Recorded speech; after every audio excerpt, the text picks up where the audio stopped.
கஅபுல் அஹ்பாரி ரலியல்லாஹு அன்ஹு அவங்க அறிவிக்கக்கூடிய ஒரு சம்பவம், ஹசரத் நபி ஆதம் அலைஹிஸ்ஸலாம் அவர்கள் தன்னுடைய அருமை மகன் ஷீஸ் அலைஹிஸ்ஸலாம் அவர்களிடம் முன்கூட்டியே சொன்ன சில செய்திகளை நம்மிடம் அறிவிக்கின்றார்கள். அந்த ஹலீஃபத்தி மிம்பாதி, எனக்கு பிறகு தாங்கள்தான் ஹலீஃபா, தக்குவாவோடும் உறுதியோடும் நீங்கள் இதை கையாள வேண்டும். அல்லாஹுவை நினைவு கூறும் போதெல்லாம் அருமிநாயகம் ஸல்லல்லாஹு அலைஹி வஸல்லம் அவர்களையும் தாங்கள் நினைவு கூற வேண்டும். காரணம், அல்லாஹு களிமண்ணிற்கும் ரூஹிற்கும் மத்தியில் நான் இருக்கும்போது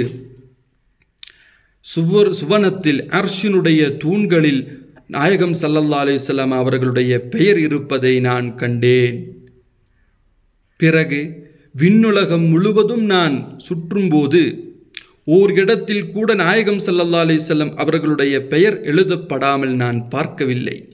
அல்லாஹு என்னை சுவர்க்கத்திலே தங்கச் செய்தான், நுழையச் செய்தான். சுவனத்தினுடைய மாடா மாளிகைகளில் ஒவ்வொரு அறைகளிலும் ஸல்லல்லாஹு அலைஹி வஸல்லம் அவருடைய பெயர் எழுதப்பட்டிருந்தது.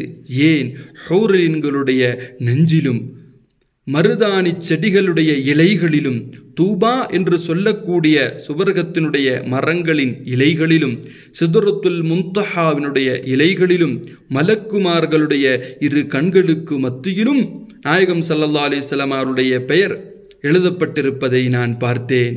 எனவே ஓ மகனே, நாயகம் ஸல்லல்லாஹு அலைஹி வஸல்லம் அவர்களை தாங்கள் அதிகமாக நினைவு கூறுங்கள்.